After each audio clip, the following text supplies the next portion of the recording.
YouTube channel अंकित classes 23 में आप सभी का स्वागत है दोस्तों। आइए मैं एक टॉपिक के साथ लेकर आया हूँ मोलरता। फर्स्ट पार्ट में मैंने मोलरता बताया क्या होता है, मोलरता का समीकरण क्या होता है, M1 V1 बराबर M2 V2, और मोलरता का मैंने मात्रक बताया था मोल प्रति लीटर। क्लियर। अब मैं आता हूँ कि मोलरता क्या होता है, इसके बारे में बात करेंगे। तो सबसे पहले मोलरता के लिए किसी भी पात्र में, जैसे ये कोई पात्र है और इस पात्र में 1000 ग्राम विलायक हो, 1000 ग्राम क्या हो, विलायक हो, और इसमें कोई विलेय मिलाया गया हो, और जो विलेय मिलाया गया हो वो विलेय ग्राम में हो, वो विलेय किस में हो, ग्राम में। तो 1000 ग्राम विलायक में उपस्थित विलेय के मोलों की संख्या मोलरता कहलाती है। सीधे बता दीजिए कि अगर 1000 ग्राम विलायक है और उसमें जितनी विलेय की मात्रा घुल जाएगी उसे हम उस विलयन की मोलरता कहेंगे। ठीक है। तो परिभाषा कैसे लिखेंगे, 1000 ग्राम, या आप ये भी लिख सकते हैं 1 किलोग्राम विलायक में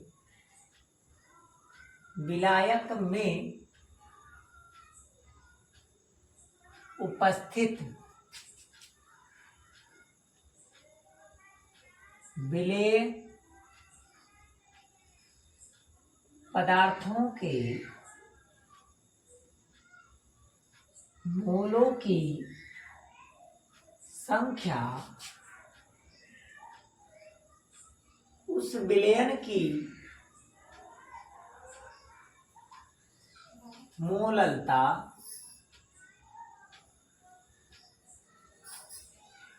कहलाती है। अब मोलरता को हम लोग किससे रिप्रेजेंट करते हैं, तो मोलरता को हम लोग स्मॉल m से व्यक्त करते हैं। अगर आपसे कोई पूछता कि मोलरता को हम लोग किस प्रकार से लिखेंगे, तो स्मॉल m से लिखेंगे। ठीक है। अगर कोई लिख दे 1 m का तात्पर्य क्या है, तो आप क्या लिखेंगे, तो आप लिखेंगे 1 m का तात्पर्य है कि इसका मोलरता जो है वो 1 है। और अगर बात आती है कि मात्रक की, तो हम लोग मात्रक कैसे लिखते हैं, तो मात्रक तब लिखेंगे जब सूत्र आपको पता रहेगा। अब सूत्र क्या बनेगा, मैंने क्या लिखा, विलेय 1000 ग्राम विलायक में उपस्थित। तो इसका मतलब पहले क्या होगा, स्मॉल m बराबर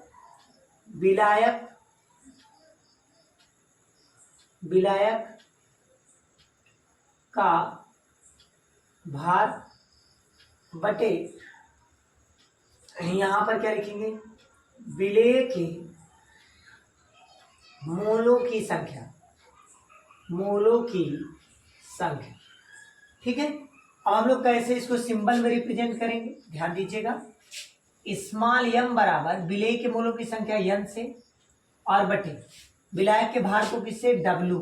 अब विलायक होता है तो विलायक का भार को A से। किसमें होना चाहिए विलायक का भार, अगर किलोग्राम है तो केजी लिखेंगे, अगर ये ग्राम में आता है, किस में आ जाए, ग्राम में, तो लिखेंगे m बराबर विलेय के मोलों की संख्या बटे WA। अगर यहाँ ग्राम में आ गया 1000 से क्या होगा, यहाँ पर गुणा कर दीजिए। ठीक है। अब हम लोग क्या करेंगे, सिस्टम तरीका समझिएगा।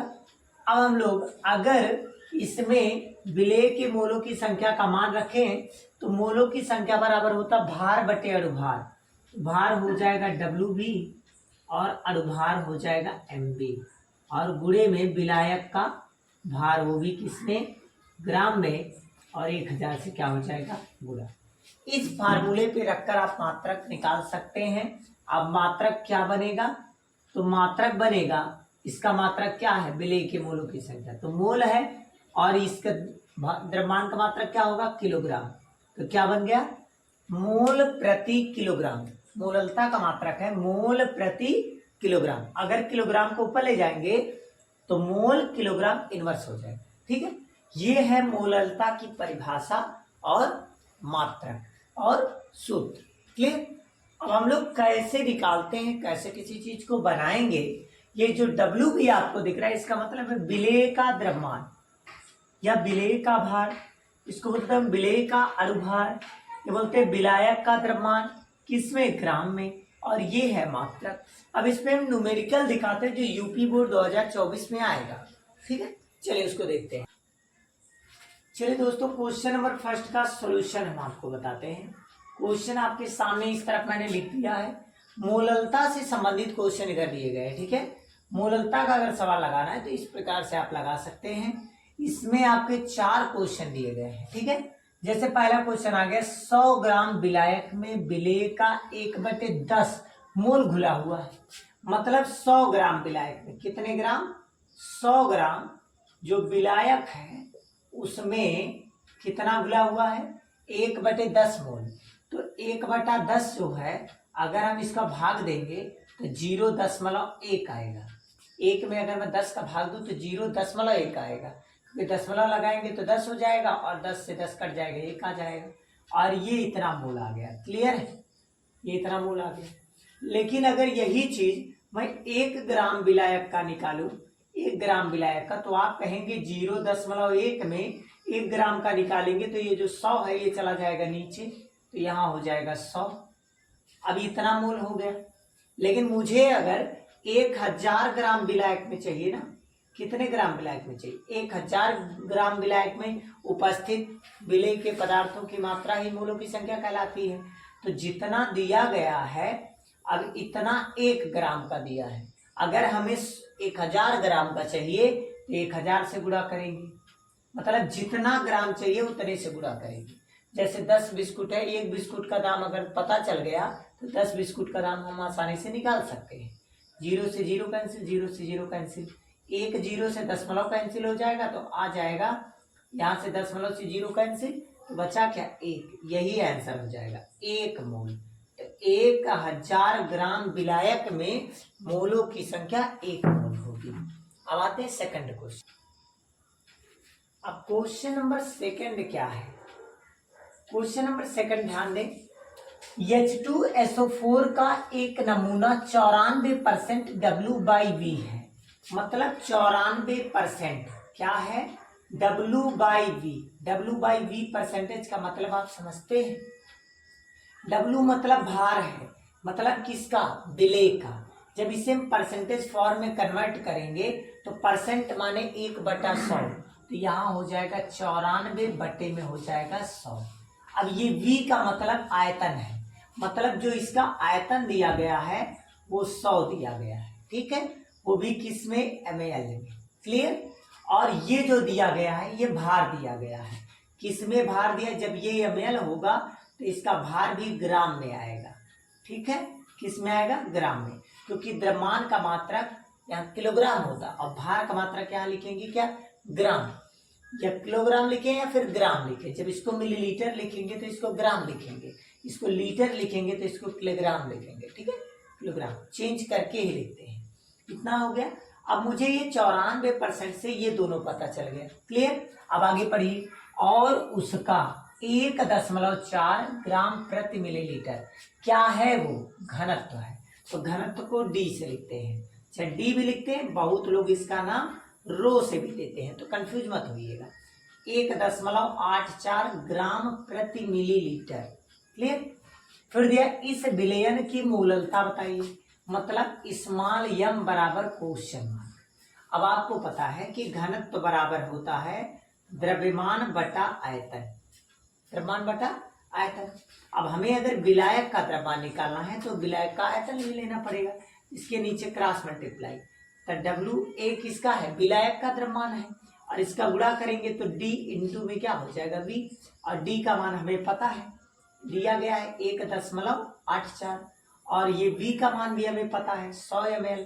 100 से अगर हम गुणा कर देंगे तो 2 जीरो से इसका दशमलव हट जाएगा, जब दशमलव हट जाएगा तो आ जाएगा 184। 2 जीरो से इसका 2 दशमलव हट गया, उधर चला गया तो काम खत्म। तो ये आ गया किस में, ग्राम में। अब हमें क्या है, ये पूरे का ग्राम है, ठीक है। अब हमें ये बिलियन का मिला है, किसका, बिलियन का। हमें चाहिए किसका, बिले का। तो बिले का पाने के लिए हमें बिले का तो दे दिया है, देखिए बिले का यहाँ लिख दे रहे हैं, नहीं तो कंफ्यूज हो जाएंगे। बिले का भार ये दिया गया है, और ये जो मिल जाएगा ये मिल जाएगा बिलायक, और ये जो आप निकाले हैं ये मिला है बिलियन का। क्लियर, बिले, बिलियन और बिलायक निकालेंगे। तो बिलियन में से हम लोग अगर बिले को घटा लें, बिलियन में से बिले को घटा लें तो बिलायक मिल जाएगा। तो देखिए कितना दिया गया है, ये दिया गया W और माइनस क्या करेंगे W।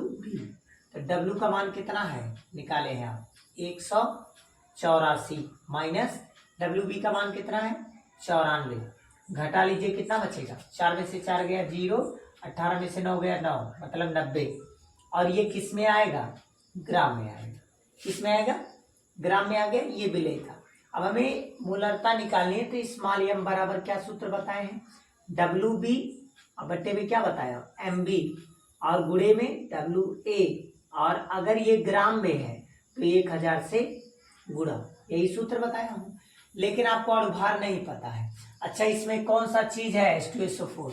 H2SO4 का जब आप अणुभार निकालेंगे तो 2 एकड़ नाम 2, और सल्फर का 32 होता है, और 16 ऑक्सीजन का होता है, 16 चौका 64, सब जोड़ देंगे तो आपका कितना आ जाएगा 98, 4 2 6, 6 और 2 8, 6 3 9, 98 आ जाएगा। तो यहाँ रख लीजिए, बिले का भार कितना दिया है 94, बटे ये देखिए अणुभार कितना आपने निकाला 98, गुणे विलायक का भार कितना आपने निकाला है 90, ग्राम में है तो 1000 से क्या हो गया गुणा, 1 0 से 0 कैंसिल, 1 0 से अब तो 0 से कैंसिल ही नहीं होगा, तो कुछ बचा ही नहीं।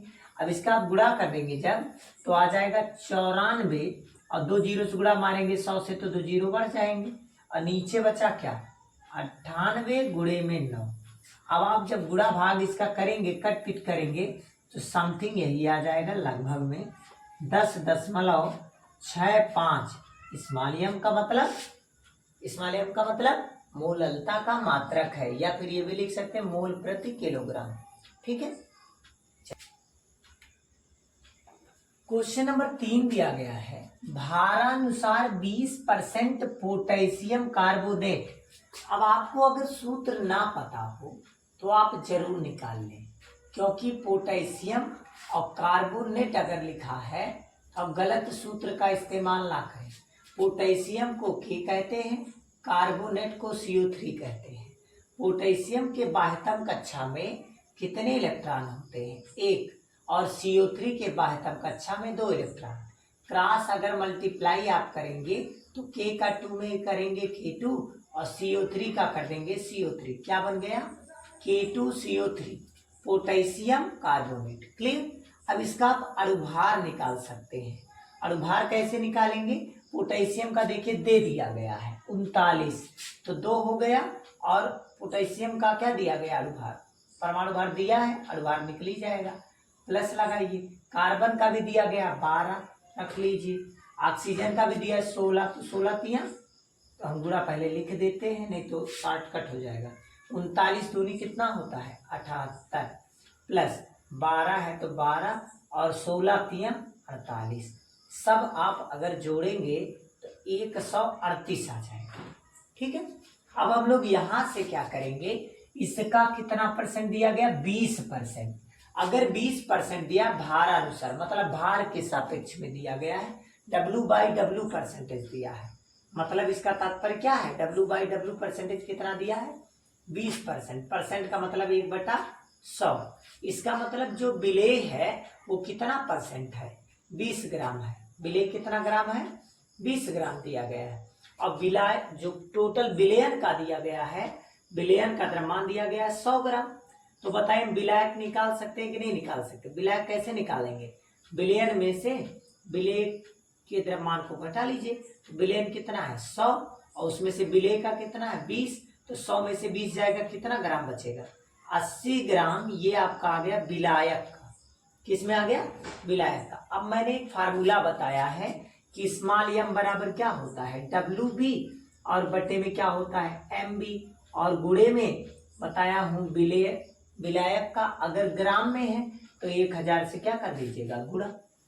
ठीक है, अब हम लोग WB का मान देखिए कितना दिया गया है 20 ग्राम, रख लीजिए 20 और बटे MB का मान कितना दिया गया आपको, MB का मान निकाले हैं आप, कितना आया 138 और गुणे WA विलायक का भार कितना है 80 ग्राम और गुणे में कितना है 1000, एक जीरो से एक जीरो कैंसिल, बाकी डिवाइड करेंगे जब आप तो आपको कितना मिलेगा, डिवाइड करने के बाद लगभग में 1.81 आएगा, करके देख लीजिएगा आप लोग स्मॉल m, ये आएगा आंसर। ठीक है, स्क्रीनशॉट ले लीजिए। ये जो आपका चौथा सवाल है ये आपको घर से लगा कर आना है और कमेंट बॉक्स में इसका उत्तर देना कि इसका आंसर क्या आएगा। ठीक है, ये आप लोग के लिए है। क्वेश्चन नंबर 4 लगाकर जरूर आंसर दें।